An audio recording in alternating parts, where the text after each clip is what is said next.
கடவுள் நம்பிக்கை உள்ளவங்க கடவுள் தான் எல்லாத்தையும் நடத்துகிறார், அவனின்றி ஒரு அணுவும் அசையாதுன்னு நம்பி பூஜைகள், சாஸ்திரங்கள், சடங்குகள் எல்லாம் செய்கிறோம். இப்படியெல்லாம் செய்கிறதால தான் கடவுள் நம்மளை நல்லா வைக்கிறாருன்னு நம்புகிறோம். ஆனால் கடவுள் நம்பிக்கை இல்லாதவங்க, இந்த மாதிரி பூஜைகள்லாம் செய்யாதவங்களும் லைஃப்பில் நம்மளை மாதிரி தானே வாழ்கிறாங்க. நல்லது கெட்டதும் அங்கேயும் நடக்குது. சாமி இல்லைன்னு நம்ம ஒரு கோவத்தில் சொல்கிறப்ப கூட ஐயோ இதை சொன்னதுக்காக சாமி தண்டிச்சிருமோன்னு பயப்படுறோம். எதுக்கு இந்த முரண்பாடு? இப்படி யோசிக்கும்போது எல்லாத்துக்கும் மேலே ஒரு சக்தி இருக்குது. அதை நம்பினாலும் நம்பாட்டியும் புரிஞ்சுக்கிட்டாலும் புரிஞ்சுக்காட்டியும் அது இயங்கிக்கிட்டே தான் இருக்கும். நம்மளோட எண்ணங்களுக்கு ஏற்ப நல்லதையோ கெட்டதையோ நம்மக்கிட்ட கொண்டு வந்து சேர்க்கும்.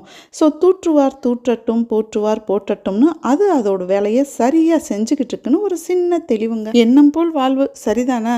சீஸ் பன்னீர்லாம் போட்ட ஒரு ஸ்ப்ரெட் செஞ்சு அதை பிரெட் டோஸ்ட் போட்டு அதில் ஸ்ப்ரெட் பண்ணி செம்மையான சூப்பர் ஹெல்த்தியான ஒரு பிரேக்ஃபாஸ்ட் முடிச்சாச்சு.